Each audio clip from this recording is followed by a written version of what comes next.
Hello everyone. आज हम लोग बात करने वाले हैं। पिछले कुछ टाइम में मैंने कुछ एक दो आरटीआईज़ वगैरह लगाई हुई थी और उसके कुछ के रिप्लाई आए हुए थे, कुछ के पॉजिटिव थे, कुछ के नेगेटिव थे। तो वो सारी चीज़ें हम लोग यहाँ पे डिस्कस करेंगे एक एक करके। ठीक है। अभी कुछ आईडीबीआई के लिए भी मैंने आरटीआई लगाया हुआ था, एसबीआई पीओ के लिए आरटीआई मैंने लगाया हुआ था, एसबीआई क्लर्क के लिए लगाया हुआ था। तो उनका सबका क्या क्या रिप्लाई आया है, कैसे क्या चीज़ें रही हैं, क्या डाटा आया है निकल के सामने, वो सारी चीज़ें हम लोग इस वीडियो में यहाँ पे डिस्कस करने जा रहे हैं। और अगर सबसे पहले हम लोग बात करें एसबीआई पीओ की, तो एसबीआई पीओ का जो आरटीआई मैंने लगाया था, बस उसमें इतना ही पूछा गया था कि टोटल नंबर ऑफ़ कैंडिडेट्स कितने अपीयर हुए हैं एग्ज़ाम वगैरह के लिए। और उसका एक डिटेल्ड वीडियो मैंने बनाया हुआ था। ठीक है, इस वीडियो के नीचे डिस्क्रिप्शन में भी मैं दे दूंगा, अगर आप लोग देखना चाहते हैं तो जाके देख लीजिएगा, नहीं तो चैनल पर ऑलरेडी अवेलेबल है, वहाँ से जाकर आप लोग देख सकते हैं।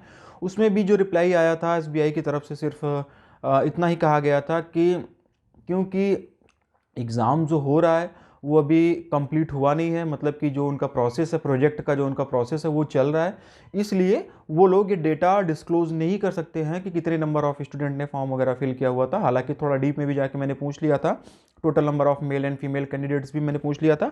वो शायद मुझे नहीं पूछना भी चाहिए था, लेकिन अगर पूछ भी लिया तो ऐसा कुछ उसमें था नहीं, क्योंकि पूरा डाटा उन लोगों के पास में होता है, एक दो फिल्टर लगाना होता है और उसके बाद में लोग रिप्लाई कर सकते थे ईजिली। ठीक है ना।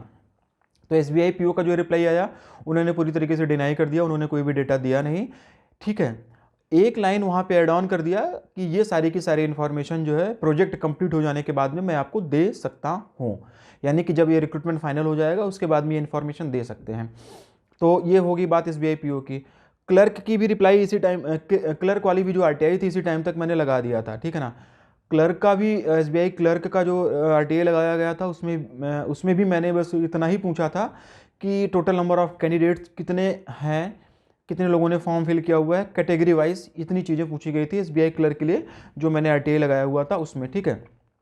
उसका भी रिप्लाई मेरे पास में आ गया था। उसका वीडियो मैंने बनाया नहीं था क्योंकि कोई ठीक रिप्लाई आया नहीं था। एज इट इज़ वैसा ही रिप्लाई आया हुआ था जैसा एसबीआई पीओ का आया हुआ था।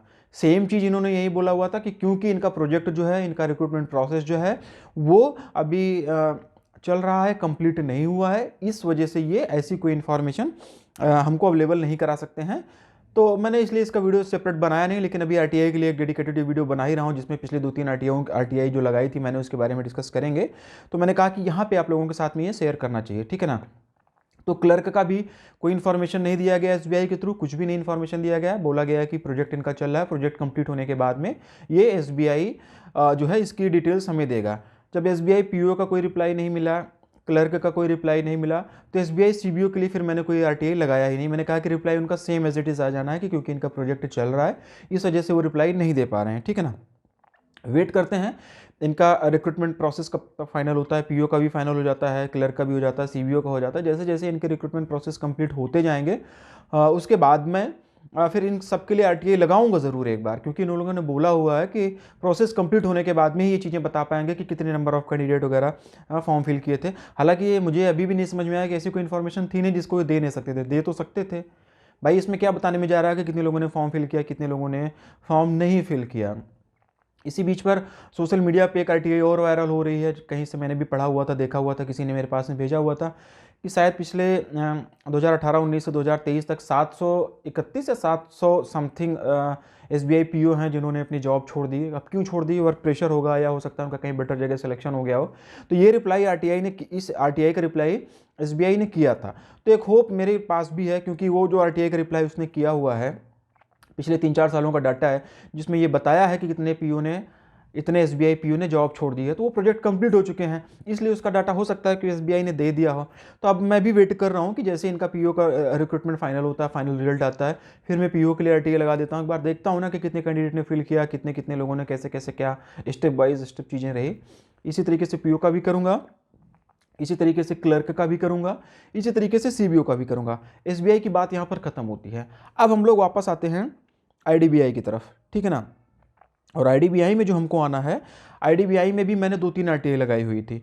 एक आरटीआई मैंने वो लगाई हुई थी आईडीबीआई पीजीडीएफ वाला जो था। ठीक है ना। आईडीबीआई पीजीडीएफ आया हुआ था, 600 पोस्ट थी जिसमें।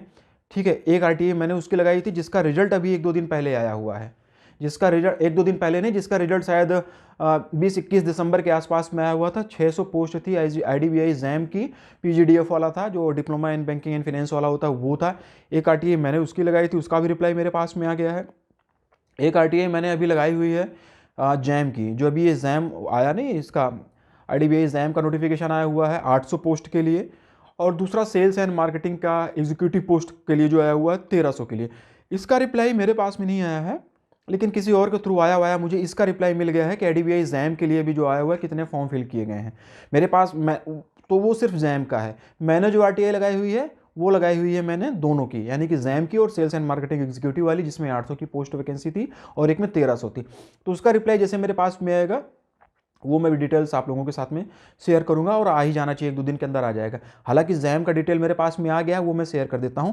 उन दोनों डिटेल को शेयर करने से पहले मैं अभी बात करूंगा जो 600 वैकेंसी आई हुई थी पीजीडीएफ के लिए, क्योंकि उसके लिए भी कैंडिडेट्स का ना बहुत सारा वो आ रहा था कि सर एक बार जानना था कि कितने लोगों ने फॉर्म वॉर्म फिल किया हुआ है, कैसे कैसे क्या क्या रहा, कितनी कितनी कैटेगरी वाइज थे, वो सारी चीज़ें थी, ठीक है ना। वो सारी चीज़ें मैंने आरटीआई लगाया हुआ था और स्क्रीन पर आप लोगों को दिखेगा भी, तब तक मैं मोबाइल में मैं देख ले रहा हूँ, ठीक है ना। मैं ओपन करता हूँ कि क्या क्या क्वेश्चंस मैंने पूछे थे।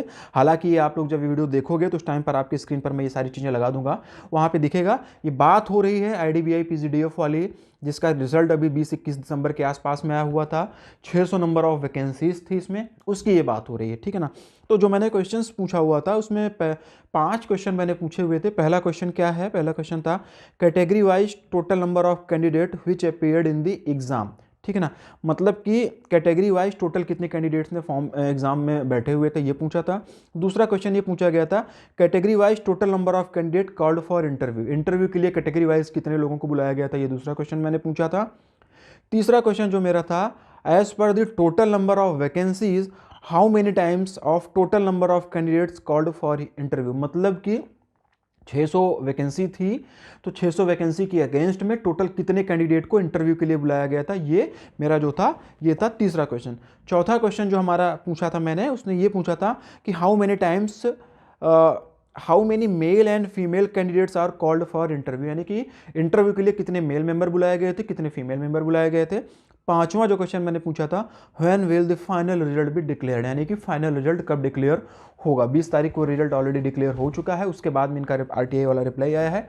हालांकि आरटीआई रिप्लाई इनका थोड़ा सा लेट हुआ है, मुझे लग रहा है कि 1 महीने तो नहीं हुआ, क्योंकि मैंने ये जो आरटीआई लगाई थी, ये मैंने आरटीआई लगाई थी 3 तारीख को, 3 दिसंबर को रिप्लाई ये आरटीआई मैंने लगाया था, और 31 को इसका इन्होंने रिप्लाई कर दिया है। तो लेट आई थिंक नहीं हुआ है, इन्होंने टाइम से जो है अपना मतलब आरटीआई का रिप्लाई दे दिया। ये मैंने बता दिया आप लोगों को क्वेश्चंस क्या क्या मैंने आरटीआई के थ्रू पूछे हुए थे। इनके सबके रिप्लाई मैं जान लेता हूँ कि क्या क्या मतलब रिप्लाई आया हुआ। पहला क्वेश्चन जो हमने पूछा हुआ था, ठीक है ना, पहला क्वेश्चन जो था वो ये था कि how many category wise total number of candidates which appeared in the exam, ठीक है ना। कैटेगरी वाइज टोटल कितने बच्चे थे जो एग्जाम में बैठे हुए थे। स्क्रीन पे सब कुछ आपको दिख भी रहा होगा। तो ये देखिए आपको यहाँ पे दिख रहा है कि यूआर कैटेगरी में, अनरिजर्व कैटेगरी में 6089 कैंडिडेट्स थे। एसटी कैटेगरी में 4332, 4332 ये एसटी का। और एससी कैटेगरी की अगर हम लोग बात करें तो 12047, 12047 नंबर ऑफ कैंडिडेट थे एसएससी कैटेगरी में। ओबीसी की अगर हम लोग बात करेंगे तो ओबीसी से जो अप्लाई किया हुआ था 13,222, 13,222, ये ओबीसी कैटेगरी से अप्लाई किए हुए थे। ईडब्ल्यूएस से 2,116 कैंडिडेट थे जिन्होंने ये फॉर्म फिल किया हुआ था पीजीडीएफ वाला, ये पहले का रिप्लाई हो गया था। दूसरा क्वेश्चन जो मैंने पूछा हुआ था, दूसरा क्वेश्चन ये था category wise total number of candidate called for interview, मतलब कि इंटरव्यू के लिए कैटेगरी वाइज कितने कितने लोगों को बुलाया गया था। पहले क्वेश्चन में ये पूछा गया था कि कैटेगरी वाइज कितने लोगों ने फॉर्म फिल किया था, वो मैंने बता दिया। दूसरा क्वेश्चन जो है इसमें ये पूछा गया था कि कैटेगरी वाइज टोटल कितने कैंडिडेट्स को इंटरव्यू के लिए बुलाया गया था, ठीक है। तो अनरिजर्व कैटेगरी से 516 लोगों को बुलाया गया था, एसटी कैटेगरी से 95 लोगों को, एससी कैटेगरी से 280 लोगों को, ओबीसी कैटेगरी से 1544 लोगों को, और ईडब्ल्यूएस कैटेगरी से 268 लोगों को जो है बुलाया गया था किसके लिए, इंटरव्यू के लिए। ये दूसरे क्वेश्चंस का रिप्लाई दिया गया है आईडीबीआई के द्वारा। तीसरा क्वेश्चन जो मैंने पूछा हुआ था आरटीआई में वो ये था as per the total number of vacancies how many times of the total number of candidates called for interview, मतलब कि 600 जो टोटल नंबर ऑफ वैकेंसीज थी, टोटल वैकेंसी के हिसाब से कितने लोगों को उनके कंपैरिजन में इंटरव्यू के लिए बुलाया गया था, मतलब एक पोस्ट के लिए कितने लोगों को बुलाया गया था इंटरव्यू के लिए। तो इसका जो रिप्लाई आया हुआ है 1:4, यानी कि एक सीट के लिए 4 कैंडिडेट को बुलाया गया था। तो इससे एक अंदाज़ा लग सकता है कि आईडीबीआई अपने आने वाले एग्जाम में अगर इंटरव्यू वगैरह कंडक्ट कराती है, जो भी होता है, तो 1:4 के रेशियो में कैंडिडेट को बुला सकती है, जैसा कि पहले उसने किया हुआ है। मतलब कि 600 टोटल नंबर ऑफ वैकेंसीज अगर हमको माने, तो एक सीट के लिए 4, तो यानी कि टोटल 2400 लोगों को जो है बुलाया गया था इंटरव्यू के लिए। 1:4 के रेशियो में इंटरव्यू के लिए कैंडिडेट्स को बुलाया गया था। एक सीट के लिए 4 बच्चों को इंटरव्यू के लिए बुलाया गया था, ऐसा आरटीआई रिप्लाई में बताया गया है। और ये बात हो रही है आईडीबीआई पीजीडीएफ की, जिसका रिजल्ट अभी 20-21 के आसपास में आया, एग्जाम इसका पहले हो चुका था, ठीक है ना।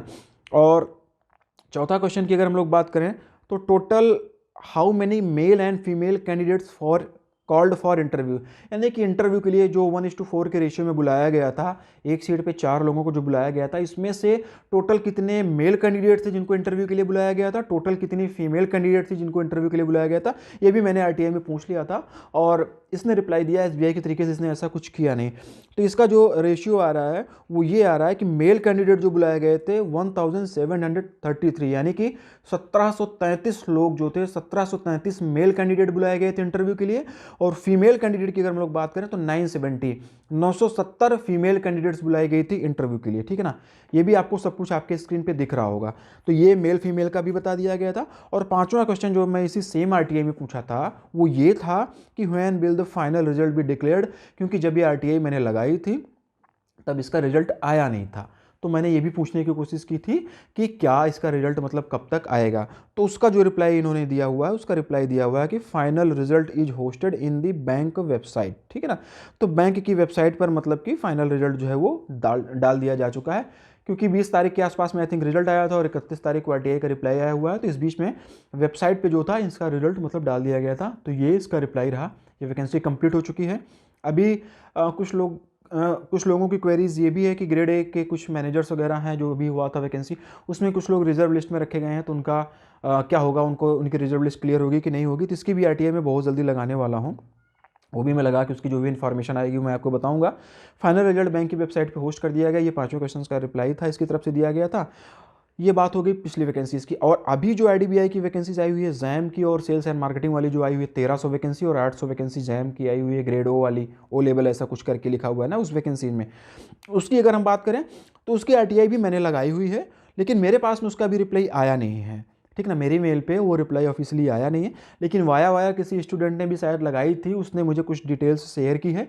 तो उसके हिसाब से मैं आपको अभी ये इन्फॉर्मेशन देने की कोशिश करूंगा। हम लोग बात करने जा रहे हैं वो एडवर्टीजमेंट नंबर में एक बार बता दे रहा हूँ, जिससे कि चीज़ें थोड़ा सा क्लियर हो जाए। कई बार पिछले कुछ टाइम से आईडीबीआई ने इतनी ज़्यादा वैकेंसीज निकाल दी है कि लोग थोड़ा सा कंफ्यूज हो जाते हैं कि कौन सी नंबर ऑफ वैकेंसीज की बात हो रही है, ठीक है ना। तो एडवर्टीजमेंट नंबर की अगर हम लोग बात करेंगे तो इसका एडवर्टीजमेंट नंबर है 10/2023-24, यानी कि अभी बस जस्ट पहले जो आई हुई थी, जिसमें junior assistant manager JAM grade O level की 800 वैकेंसी थी और executive sales and operations ESO करके 1300 वैकेंसी इसकी थी।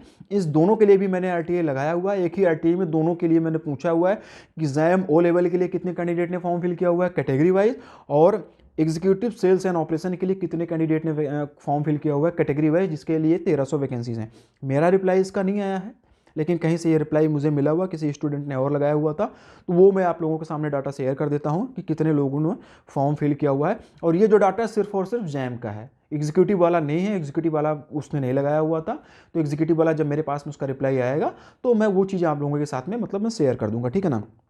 स्क्रीन पे भी आप लोगों के ये दिख रहा होगा कि जो ये जैम वाली भी वैकेंसी आई हुई है 800 पोस्ट के लिए, इसमें एससी कैटेगरी से 14,600 लोगों ने फॉर्म फिल किया हुआ है, 14,600 ने।